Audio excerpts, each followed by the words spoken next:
Dear students, chapter 8 human health and disease को continue करते हुए आज हम इसमें पढ़ेंगे कुछ और डिसीजेस को, जिसमें सबसे पहले हम पढ़ते हैं फंगल डिसीज रिंगवर्म को। रिंगवर्म डिसीज जैसे नाम से ही पता चल रहा है कि इस डिसीज में रिंग लाइक स्ट्रक्चर बॉडी के ऊपर फॉर्म होते हैं, इसीलिए इस डिसीज को रिंगवर्म डिसीज कहा जाता है। और ये डिसीज कैसे कॉज होती है? ये डिसीज कॉज होती है फंगी से, जो फंगाई रहते हैं इससे ये डिसीज कॉज होती है। और इसकी जो जेनरा है जो इस डिसीज को कॉज करते हैं वो कौन कौन से जेनरा है? माइक्रोस्पोरम, ट्राइकोफाइटॉन और इपिडर्मोफाइटॉन। ये जेनरा जो है ये रिंगवर्म डिसीज को कॉज करते हैं और ये क्या है? फंगाई है। इसके बाद हम देखेंगे human infection occurs either through contact with an infected person और from soil. Human infection, human body के अंदर जो इन्फेक्शन होता है वो कैसे होता है? या तो ये इन्फेक्टेड पर्सन के कांटेक्ट में रहने से होता है या इन्फेक्शन होता है सॉइल के थ्रू। तो यहाँ पर जो ह्यूमन बॉडी के अंदर इन्फेक्शन हो रहा है वो किसके थ्रू हो रहा है? Through contact with an infected person. जब कोई एक हेल्दी पर्सन इन्फेक्टेड पर्सन के कांटेक्ट में रहता है तब हेल्दी पर्सन के अंदर ये डिसीज जो होगी वो ट्रांसमिट होगी, क्योंकि ये भी क्या है? एक इन्फेक्शियस डिसीज है। या पर्सन को ये डिसीज होती है सॉइल से, या सॉइल में ये जो पैथोजेंस होते हैं ये ह्यूमन बॉडी के अंदर एंटर करते हैं तब ये डिसीज जो होगी वो कॉज होती है। It also spread through towels, cloth, comb etcetera of the infected person. जब इन्फेक्टेड पर्सन के ऑब्जेक्ट्स को यूज किया जाता है, जैसे हम इन्फेक्टेड पर्सन के टॉवल को यूज करते हैं या इन्फेक्टेड पर्सन के कॉम्ब को, कंघा जो रहता है उसको यूज करते हैं, या हम यूज करेंगे इन्फेक्टेड पर्सन के क्लॉथ्स को। तो टॉवल अगर हम यूज कर रहे हैं, क्लॉथ्स यूज करते हैं या कॉम्ब्स यूज करते हैं, तो ऐसे में ये डिसीज जो होती है वो इन्फेक्टेड पर्सन से हेल्दी पर्सन में ट्रांसफर होती है। इसके सिम्टम्स क्या है? Dry and scaly lesion on the skin, nail and scalp. आपने देखा होगा कि जो इन्फेक्टेड पर्सन होते हैं रिंगवर्म में, उनकी स्किन के ऊपर इस तरह से रिंग लाइक स्ट्रक्चर फॉर्म होता है और यहाँ पर ये स्ट्रक्चर जो होता है वो साइड्स एंड बाउंड्री से देखेंगे कैसा रहता है? रेड होता है और इससे बहुत ज्यादा इचिंग होती है। तो ये जो लीजन्स फॉर्म होते हैं ये ड्राई एंड स्केली लीजन्स होते हैं। ये लीजन्स जो है ये कहाँ कहाँ पर हो सकते हैं? स्किन पर हो सकते हैं, नेल्स पर हो सकते हैं और आपके स्कैल्प पर हो सकते हैं। अगर ये नेल्स पर होते हैं तो नेल्स जो होते हैं वो वीक हो जाते हैं, टूटने लगते हैं। और अगर ये स्कैल्प पर होता है, स्कैल्प आपको मालूम है कि अगर यहाँ पर आपकी स्किन है, सपोज करो जहां पर आपके हेयर्स लगे हुए हैं, तो यहाँ पर अगर हो रहा है, यहाँ पर किसी भी जगह पर अगर आपके स्कैल्प पर होता है तो क्या होगा कि उस जगह के हेयर्स जो होते हैं वो गिरने लगते हैं, आसपास के हेयर्स जो होते हैं वो गिर जाते हैं और इस तरह से रिंग लाइक स्ट्रक्चर जो होता है वो फॉर्म होता है। क्योंकि इस डिसीज में रिंग लाइक स्ट्रक्चर फॉर्म हो रहा है इसलिए इस डिसीज को रिंगवर्म कहा जाता है। इसके अलावा हम देखेंगे lesions are accompanied by intense itching. जो लीजन्स बनते हैं उनमें बहुत ज्यादा ईचिंग होती है, बहुत ज्यादा खुजली होती है। बहुत ज्यादा जब ईचिंग होती है हम उस पर बहुत ज्यादा खुजली करते हैं तो इसकी वजह से ये डिसीज जो रहती है वो बॉडी के दूसरे पार्ट्स में भी क्या होती है? फैलने लगती है। तो ये सिम्टम्स होते हैं रिंगवर्म के। क्या क्या सिम्टम्स हैं? यहाँ पर लीजन्स फॉर्म होते हैं। कहाँ कहाँ पर लीजन्स फॉर्म होते हैं? स्किन पर फॉर्म हो सकते हैं, नेल्स पर फॉर्म हो सकते हैं या स्कैल्प पर फॉर्म होते हैं। और ये जो लीजन्स फॉर्म होते हैं इन लीजन्स में ईचिंग होती है, बहुत ज्यादा रेडिश हो जाते हैं और खुजली होती है इस जगह पर। फंगल डिसीज राउंडवर्म के बाद में अब हम पढ़ेंगे हेलमिंथिक डिसीजेस को। हेलमिंथिक डिसीजेस में सबसे पहले हम पढ़ेंगे एस्कैरियासिस। ये डिसीज कॉज होती है एस्कैरिस लुम्ब्रिकॉइड्स से। एस्कैरिस लुम्ब्रिकॉइड्स को हम लोग राउंडवर्म भी बोलते हैं। और ये एस्कैरिस लुम्ब्रिकॉइड्स जो रहता है ये ह्यूमन इंटेस्टाइन के अंदर एंडोपैरासाइट की तरह रहता है। ये डिसीज स्प्रेड कैसे होती है? जब इन्फेक्टेड पर्सन के फीसेस, जो वेस्ट ह्यूमन बॉडी से एक्सक्रीट हो रहा है, उस एक्सक्रीटर के साथ में जो पैरासाइट्स रहता है जो कि ह्यूमन इंटेस्टाइन के अंदर है, उसके एग्स जो होते हैं वो फीसेस के साथ में बॉडी से बाहर आ जाते हैं। और ये फीसेस जो रहता है जिसमें कि पैरासाइट्स के एग हैं, ये फीसेस जो रहते हैं ये वाटर को, सॉइल को और प्लांट्स को कंटामिनेट करते हैं। Eggs of parasites are excreted along with feces of infected person which contaminate water, soil and plants. ये किस किस को कंटामिनेट कर रहे हैं? वाटर को, सॉइल को और प्लांट्स को कंटामिनेट करते हैं। Infection takes place through contaminated vegetables, fruits and water. ये इन्फेक्शन फैलता है, हम कंटामिनेटेड फ्रूट्स खाते हैं, कंटामिनेटेड वेजिटेबल्स का यूज कर रहे हैं या कंटामिनेटेड वाटर का यूज कर रहे हैं। जहां पर इस पैरासाइट के एग हैं, अगर हम उनको कंज्यूम कर रहे हैं, इनटेक कर रहे हैं, खा रहे हैं, तो क्या होगा? ये हमारी बॉडी के अंदर इसके एग्स पहुंचते हैं और ये हमारी बॉडी को क्या करते हैं? इन्फेक्ट करते हैं, या हम बोल सकते हैं कि हेल्दी पर्सन को इन्फेक्ट करते हैं। इसके सिम्टम्स क्या क्या हैं? एब्डोमिनल पेन, एब्डोमेन में पेन होता है। एब्डोमेन आपको मालूम है कि डायफ्राम के नीचे का जो पोर्शन रहता है उसको हम क्या बोलते हैं? एब्डोमेन बोलते हैं। इनडाइजेशन, बॉडी के अंदर फूड का प्रॉपर डाइजेशन नहीं हो पाता है। इंटरनल ब्लीडिंग, इंटेस्टाइन के अंदर ये एंडोपैरासाइट की तरह रहता है, तो यहाँ पर ब्लीडिंग कॉज करता है, इंटरनल ब्लीडिंग होती है इस डिसीज में। मस्कुलर पेन, मसल्स में पेन होता है। फीवर हो जाता है इन्फेक्टेड पर्सन को। एनीमिया, बॉडी के अंदर ब्लड की डेफिशिएंसी हो जाती है। हेडेक, सिर दर्द होता है। और ब्लॉकेज ऑफ इंटेस्टाइनल पैसेज, जो इंटेस्टाइनल पैसेज होता है वहां पर ब्लॉकेज हो जाता है। तो ये कुछ सिम्टम्स होते हैं एस्कैरियोसिस के। एस्कैरियोसिस किससे कॉज हो रहा है? एस्कैरियोसिस कॉज हो रहा है एस्कैरिस लुम्ब्रिकॉइड से। ये क्या है? एंडोपैरासाइट है, इसको हम क्या बोलते हैं? राउंडवॉर्म भी बोलते हैं। ये डिसीज कैसे कॉज हो रही है? कि जब इन्फेक्टेड पर्सन का वेस्ट, स्टूल बॉडी से बाहर एक्सक्रीट होता है, जो फीसेस है वो बॉडी से रिमूव होते हैं, तो ये फीसेस सॉइल को, वाटर को या प्लांट्स को कंटामिनेट करते हैं। और जब हम इन कंटामिनेटेड फ्रूट्स को या वेजिटेबल्स को या वाटर को इनटेक करते हैं, इसके थ्रू इस पैरासाइट्स के एग जो है वो हेल्दी पर्सन की बॉडी के अंदर पहुंच जाते हैं और हेल्दी पर्सन के अंदर ये डिसीज कॉज होती है। एस्कैरियोसिस डिसीज के बाद में नेक्स्ट हेल्मेटिक डिसीज हम पढ़ते हैं फाइलेरियोसिस, या इसी को हम बोलते हैं एलिफेंटाइसिस। ये डिसीज किन वर्म से कॉज होती है? ये डिसीज कॉज होती है वुचेरेरिया बैंक्रोफ्टाई से और वुचेरिया मेलाई से। ये दो वर्म हैं जो इस डिसीज को कॉज करते हैं। और इस डिसीज का वेक्टर जो है वो कौन है?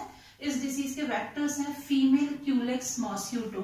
फीमेल क्यूलेक्स मॉस्क्यूटो जब किसी इन्फेक्टेड पर्सन को काटने के बाद में हेल्दी पर्सन को काटती है, तो ये पैथोजन को ट्रांसमिट कर देती है हेल्दी पर्सन की बॉडी के अंदर, और तब वहां पर डिसीज कॉज होती है फाइलेरियोसिस या एलिफेंटाइसिस डिसीज।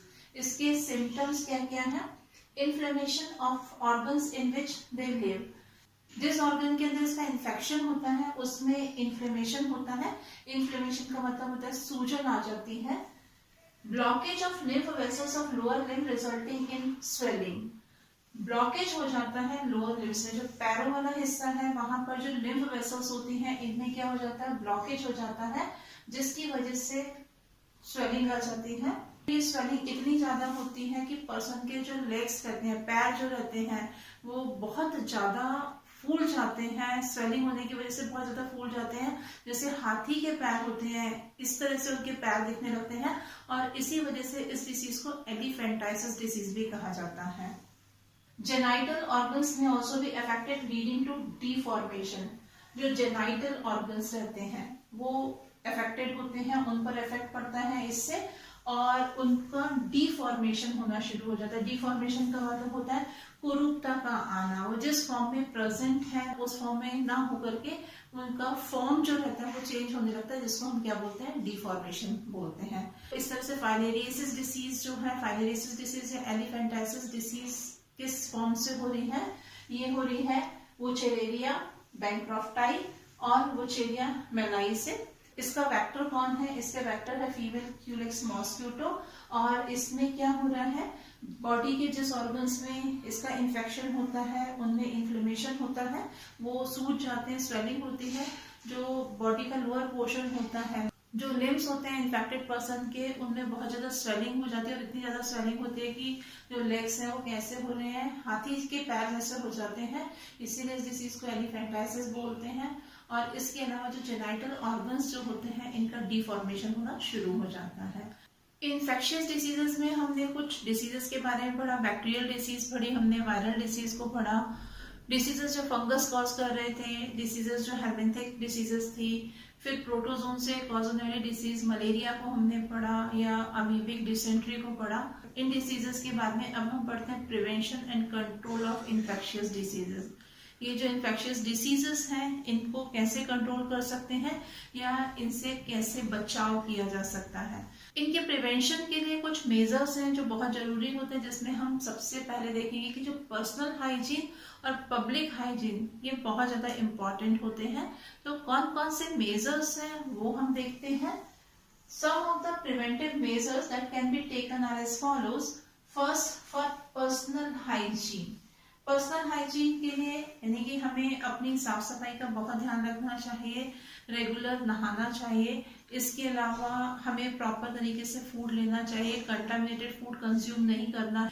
ओपन रखी हुई चीजें, जैसे रेनी सीजन में आपने देखा, रेनी सीजन में मार्केट में कुछ चीजें ऐसी रहती है जो खुली रहती हैं, खुली पड़ी हुई रहती है और उनके ऊपर बहुत सारे हाउस फ्लाई हैं, मॉस्किटोज रहते हैं। बहुत सारे लोग उन चीजों को खाते हैं, तो उन चीजों को नहीं खाना चाहिए। कंटामिनेटेड फूड है उसे नहीं खाना चाहिए, कंटामिनेटेड वाटर कंज्यूम नहीं करना चाहिए, या दूसरे जो कंटामिनेटेड चीजें होती हैं उनका यूज नहीं करना चाहिए। पर्सनल हाइजीन का बहुत ज्यादा ध्यान रखना चाहिए हमको, तभी हम इन्फेक्शियस डिसीजेस से बच सकते हैं। इसके बाद में है for public hygiene. Public hygiene यानी कि हमारे आसपास की सराउंडिंग को हम साफ कैसे रख सकते हैं। इसे साफ रखने के लिए जो वेस्ट होता है, ह्यूमन बॉडी से एक्सक्रीट होने वाला एक्सक्रीटा है या एनिमल्स का जो एक्सक्रीटा है उसका प्रॉपर डिस्पोजल होना चाहिए। जो भी वेस्ट होते हैं, प्लास्टिक वेस्ट है या दूसरे वेस्ट होते हैं, उनका प्रॉपर तरीके से डिस्पोजल होना चाहिए। किसी भी एक जगह पर अगर वेस्ट कलेक्ट हो जाता है तो आपने देखा है कि वहां पर मॉस्किटो की ब्रीडिंग होने लगती है, वहां पर मॉस्किटोज का नंबर बहुत ज्यादा हो जाता है और ये हाउस फ्लाइज या मॉस्किटोज जो हमारे खाने की चीजों पर बैठते हैं तो क्या करते हैं, उसको कंटामिनेट कर देते हैं। और जब हम कंटामिनेटेड चीजें खाते हैं या हम कंटामिनेटेड वाटर को ड्रिंक करते हैं तो ये हेल्दी पर्सन में डिसीजेस को कॉज करते हैं। जो वाटर रिजर्वॉयर रहते हैं उनकी साफ सफाई प्रॉपर तरीके से होनी चाहिए और हमें ध्यान रखना चाहिए कि हमारे आसपास जो वेस्ट है वो इकट्ठा ना हो, या कहीं पर पानी रुका हुआ है तो वहां पर पानी रुका हुआ नहीं होना चाहिए। तो इस तरह से हमको अपने आसपास के सराउंडिंग का ध्यान रखना चाहिए ताकि हम इन इन्फेक्शियस डिसीजेस से बच सकें। इसके अलावा हम देखेंगे for vector borne diseases such as malaria. Malaria disease जो है हमने पढ़ा था किससे हो रही है, मॉस्किटो इसका वेक्टर था और मॉस्किटो प्लाज्मोडियम को एक जगह से दूसरी जगह इन्फेक्टेड पर्सन से हेल्दी पर्सन में ट्रांसमिट कर रहा था। इन वेक्टर्स का इरेडिकेशन बहुत जरूरी होता है। इरेडिकेशन में क्या किया जाता है, मॉस्किटोज को मार दिया जाता है। इसमें हमने पढ़ा था कि इसके लिए हम क्या करते हैं, कुछ स्प्रे यूज करते हैं, जिसमें डीडीटी की बात की थी हमने, बीएचसी की बात की थी। तो ये जो वेक्टर्स होते हैं इनका जो ब्रीडिंग प्लेस होता है उस ब्रीडिंग प्लेस को अगर हम खत्म कर देते हैं तो वहां पर इनका नंबर जो होगा वो इंक्रीज नहीं होगा। जैसे अगर हम मॉस्किटो की बात करें तो आपने देखा है कि जो कूलर रहता है, हम लोग घरों में कूलर यूज करते हैं, उसके अंदर वाटर अगर रुका हुआ रहता है, अगर हम कूलर को यूज नहीं कर रहे हैं और उसके अंदर वाटर है तो वहां पर बहुत सारे मॉस्किटोज जो रहते हैं वो एग ले कर देते हैं। जो स्टेगनेंट वाटर रहता है, रुका हुआ पानी रहता है, वहां पर इनका ब्रीडिंग प्लेस बन जाता है, या जहां पर वेस्ट कलेक्ट होता है वेक्टर का वो ब्रीडिंग प्लेस होता है, वहां पर वो एग ले करते हैं।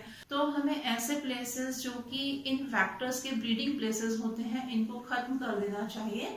अगर हम इनके ब्रीडिंग प्लेसेस को खत्म कर देंगे तो वेक्टर्स का नंबर इंक्रीज नहीं होगा और इन्फेक्शियस डिसीजेस जो है वो नहीं फैलती हैं।